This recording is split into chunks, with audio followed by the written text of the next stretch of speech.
ओम शांति। तो मेरा नाम डॉक्टर जमीला है और पिछले 20 सालों से मैं ज्ञान में हूँ और मेरा एक लौकिक बेटा एजुकेशन विंग में समर्पित है और एक बेटी मेरी ओआरसी में आयशा दीदी के पास समर्पित है और एक छोटा बेटा है वो मेरा मस्कत में अब उनका घड़ियों के शोरूम पे जॉब है। और इस तरह से छोटी सी मेरी डिवाइन फैमिली है और सभी लोग मेरे को पूछते हैं कि दीदी आप ज्ञान में कैसे आए, आप ब्रह्मा कुमारी इसमें कैसे आए, क्योंकि मुस्लिम बैकग्राउंड होने की वजह से थोड़ा मुश्किल होता है कि ब्रह्मा कुमारी इसको कैसे आपने एक्सेप्ट कर लिया। तो मेरा बड़ा सुंदर अनुभव है। मैं मेरा स्कूटर जो है ना वो सेंटर के पास में भरी दोपहरी में है ना तो पंक्चर हो गया। जनरली बड़ी सिटियों में किसी का स्कूटर पंक्चर हो जाता है तो कोई मदद नहीं करता है। तो मेरा स्कूटर पंक्चर हो गया तो दीदी लोग ने अंदर बुलाया, मेरे को भोग खिलाया, मेरे को पंखे में आराम से बिठाया और पानी पिलाया मेरे को। और फिर इनके भाई बहन जो थे वो मेरा स्कूटर को रिपेयर कर दिया और मेरा स्कूटर ओके कर दिया। बातों बातों में दीदी ने मेरे से पूछा आप कौन है। तो मैं उस समय महिला कांग्रेस में मैं स्टेट सेक्रेटरी के पद पे थी मैं। तो उन्होंने कहा महिलाओं का एक कॉन्फ्रेंस हो रहा है माउंट आबू में, तो आप चलेंगे क्या। मेरे को तो पहले बात तो ये वंडर हुआ कि ऐसे लोग तो कोई होते नहीं हैं जो अंदर बिठाए और मेरे को पानी पिलाए और मेरा स्कूटर ठीक कर दे। मेरे को तो कुछ अलग ही दुनिया लगी वो, क्योंकि जनरली बड़ी सिटियों में कोई किसी को कोई मतलब मरता भी है तो कोई किसी को मदद नहीं करता है। तो उन्होंने बोला कि महिलाओं का एक कॉन्फ्रेंस हो रहा है माउंट आबू में, आप चलेंगे क्या। तो मेरा माउंट आबू देखा हुआ था तो मैंने झट से हाँ बोल दिया। तो दीदी ने मेरा रिजर्वेशन करा दिया। तो जैसे ही मैं यहाँ माउंट आबू आई तो मेरे आँखों में से टप टप टप टप आंसू गिरे। मैं बाबा के कमरे में जाऊँ तो मेरे आँखों में से आंसू गिरे, मैं तपस्या धाम जाऊँ तो मेरे आँखों में से आंसू गिरे, लगातार मेरे आंसू मेरे गिर रहे थे। तो मैं उस बहन को बोली कि कुछ बात नहीं हुई है, कोई ऐसा मैटर नहीं है, मगर मेरे गंगा जमुना मेरे आंसू तो मतलब बह ही रहे हैं, कब मेरे आंसू रुक नहीं रहे, क्या बात है, ये ऐसी कौन सी जगह तुम मेरे को लेके आ गई हो बहन, तो मेरे आंसू क्यों नहीं रुक रहे हैं। तो बोले आप 5000 साल बाद अल्लाह ताला से मिले हो तो ये खुशी के आंसू है। तो मुझे बड़ा अच्छा लगा कि हाँ मैं अल्लाह ताला से मिल रही हूँ, इसलिए खुशी के आंसू है। तो यहाँ पे 3 दिन में मेरे मतलब 3 दिन में यहाँ पे रही। तो 3 दिन में के बाद जब मैं जाने लगी तो मेरी जो दीदी थी वो मेरे को बोलती है आप यात्रा भोजन लेके जाओ। तो मैंने कहा उदयपुर मेरा मतलब लौकिक घर है, 2 घंटा 3 घंटे का रास्ता है, घर जाके मैं खाना खा लूँगी, इन दीदियों को कहाँ तकलीफ़ दूँ। तो मैंने यात्रा भोजन नहीं लिया और यात्रा भोजन नहीं लिया तो उन्होंने ज़बरदस्ती में मेरे को टोली वहाँ के जो प्रसाद है यहाँ का वो मुझे ज़बरदस्ती दे दिया। तो मैं ना तो यहाँ से गई तो day first I am totally transform, day first I am totally transform. और उस दिन से आज तक, आज मेरे को 20 साल हो गए, ना मैंने कभी नॉनवेज खाया, ना मैंने कभी प्याज लहसुन खाया। मैं बहुत गुस्सा करती थी क्योंकि मैं अमीर बाप की इकलौती बेटी थी तो मुझे बहुत गुस्सा आता था। तो यहाँ से आने के बाद मैं उस दिन से आज तक मेरे को कभी गुस्सा नहीं आता है। मैं शीतला देवी बन गई। कभी कभी ना ऊपर से तो हम अच्छा बोलते हैं, आओ आइए ना बैठिए ना, और अंदर से होता है कब चली जाए, भेचा खा गई, अंदर मतलब इरिटेशन चलता है, अंदर हमारे गुस्सा चलता है। तो यहाँ आने के बाद मेरा अंदर भी गुस्सा नहीं आता है, क्योंकि जैसे ही हम मेडिटेशन करते हैं हमारी 72,000 नाड़ियाँ शांत हो जाती है, 28 खरब न्यूरॉन शांत हो जाते हैं, हमारा मन शांत हो जाता है, तो हमें गुस्सा नहीं आता है। फिर यहाँ से जाने के बाद मेरे को दीदी ने वहाँ बुलाया, बोला कि आप आके क्लास में अपना अनुभव सुनाओ। तो मेरी मेमोरी शार्प है तो मैंने आत्मा परमात्मा सृष्टि चक्र तीनों लेसन बराबर बता दिए। तो बोला आपको 7 दिन का कोर्स करने की ज़रूरत नहीं, आप तो डायरेक्ट मुरली सुनो। तो मुझे मुरली क्लास में बिठा दिया।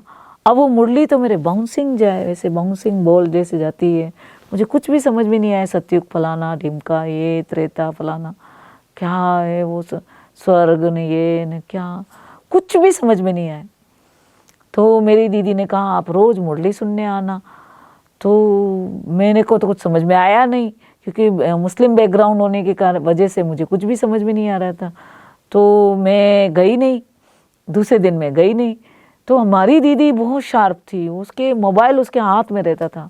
तो उसने मुझे दूसरे दिन फ़ोन किया, जमीला बहन आप मुरली सुनने क्यों नहीं आए? मैंने कहा बाप रे, ये तो हेडेक पाल लिया, अगर नहीं जाओ, क्योंकि मैंने माउंट आबू देखा हुआ था, दीदी के लिए रिस्पेक्ट था। मैंने कहा नहीं जाओ तो ये तो रोज़ फ़ोन करेंगे। तो फिर मैंने एक नियम बना लिया कि सुबह में से जाओ, उठो, जल्दी उठो, पहले इनकी मुरली फुरली सुन लो और फिर दूसरा काम करो, नहीं तो ये रोज़ फ़ोन करेंगे। तो मैंने बला टालने के लिए वो मुरली सुनना चालू किया। तो मुरली सुनने से क्या हुआ, डे बाय डे मुझे मुरली बिल्कुल समझ में नहीं आ रही थी। मेरी हालत ऐसी थी, अच्छा भी लग रहा है और समझ में भी कुछ नहीं आ रहा है। तो मुरली में एक लाइन थी कि देह सहित देह के सब संबंधों को छोड़ माम एकम याद करो। तो मैंने क्या किया कि मैंने इसको उल्टा ले लिया। मतलब मैंने क्या किया, मेरा घर 12 किलोमीटर दूर था सेंटर से, तो सेंटर के बाजू में घर ले लिया। मैंने मोबाइल का सिम बदल दिया, मतलब सिम मेरे को मतलब बदल दिया ताकि कोई लोग मेरे को मिलने नहीं आवे। और दूसरा मैंने घर बदल दिया ताकि पूरे 30-40 लाख की आबादी में कोई मेरे को ढूंढ ना सके। तो घर बदल दिया, सिम बदल दी, और नेता पद से मैंने 4 महीने के लिए रिलीज़ ले लिया कि 4 महीना मेरे को छुट्टी चाहिए, मेरी तबीयत ठीक नहीं है तो मुझे आराम की ज़रूरत है, तो मैंने रिलीज़ ले लिया। तो इस तरह से मैंने एक कमरे में मैंने सारा लिटरेचर ख़रीद लिया, ब्रह्मा कुमारी इसकी सारी कैसेट, सारी किताबें। मैं इसको समझना चाह रही थी ये है क्या। तो देह सहित देह के सब संबंधों को छोड़ माम एकम याद करो। तो मैं 4 महीने तक बिल्कुल अलूफ रही। नौकर खाना बना के बच्चों को दे देते थे, वो स्कूल चले जाते थे। मेरा एक ही काम है ना, सेंटर जाना, मुरली सुनना, और घर पे आके 24 घंटा में कैसेट सुनती थी, इनकी क्लासेस सुनती थी, इनका मुरली सुनती थी, इनकी किताबें पढ़ती थी। देह सहित देह के सब संबंधों को छोड़ माम एकम याद करो। तो 4 महीने तक मैं आउटर वर्ल्ड से, बाहर की दुनिया से मैं अलूफ रही, और 4 महीने में साइंटिफिकली एंड लॉजिकली मैंने इस ज्ञान को बहुत गहराई से समझ लिया। और इन 4 महीने में मुझे कुरान की एक एक लाइन समझ में आ गई, कैसे अल्लाह आता है, कैसे पूरी दुनिया को एक करता है। ये माउंट आबू नहीं है, ये मधुबन नहीं है, ये ब्रह्मा कुमारी ईश्वरी विश्वविद्यालय नहीं है, ये बैतुल मुक़द्दस है, जहाँ 1,24,000 अम्बिया एक साथ नमाज पढ़ते हैं। जो कुरान में लिखा है वैसा इतनी पवित्र जगह है कि जहाँ पे सारे फरिश्ता लोग एक साथ रहते हैं, और कैसे अल्लाह आके पूरी दुनिया को एक करता है। जो वसुदेव कुटुंबकम, जो ग्लोबलाइजेशन की जो बात है, जो पूरी दुनिया एक कर देता है, वो यहाँ पे मैंने महसूस की। और जैसे जैसे मैंने तीनों बच्चों को मैं इधर लेके आई दिवाली पे, तो तीनों बच्चे ज्ञान में चल पड़े और बच्चे भी समर्पित हो गए। और मेरा हस्बैंड बहुत अच्छे हैं, वो भी इसको बहुत अच्छा मतलब मेरे को सहयोग करते हैं, बहुत ही अच्छा मदद करते हैं। तो उन्होंने मुझे फुल कोऑपरेट किया, और इस तरह से मेरा ये छोटा सा एक्सपीरियंस है कि यहाँ आने के बाद मेरा गुस्सा हमेशा के लिए चला गया।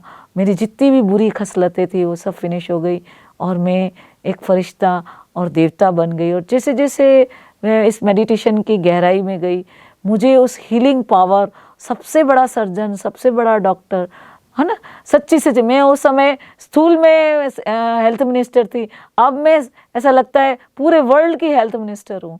ऐसा महसूस होता है सबसे बड़ा सर्जन, सबसे बड़ा डॉक्टर परमात्मा है। और उस हीलिंग एनर्जी को कैसे हम इम्बाइब करें, कैसे हमारे जो मेंटल बीमारियां हैं, जो हमारी फिजिकल बीमारियां हैं, जितनी भी हमारी कमी कमजोरियां, वो सारी डेफिशिएंसी फिनिश हो जाती है, हमारे सारे दुख दूर हो जाते हैं, हमारे धन की सारी प्रॉब्लम दूर हो जाती है, हमारी सारी इच्छाएं पूरी हो जाती है।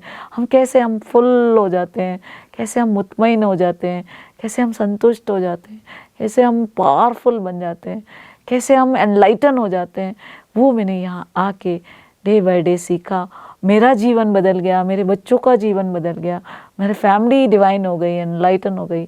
तो आप भी मेरे अनुभव का लाभ लेके आप इस राजयोग मेडिटेशन का 7 दिन का जो बेसिक कोर्स है उस ABCD को सीखें, और इनका एडवांस कोर्स जो मुरली कोर्स है उसको 1 घंटा रोज करें। तो डे बाय डे आपके अंदर भी, आपकी ज़िंदगी भी मेरी तरह नायाब और मेरी तरह हल्की, मेरी तरह फरिश्ता जैसी बन जाएगी, और आप भी सारी दुनिया के दुख दूर कर सकेंगे, और आप भी एक अच्छे नागरिक बन के इस देश का नाम रोशन कर सकेंगे। ओम शांति।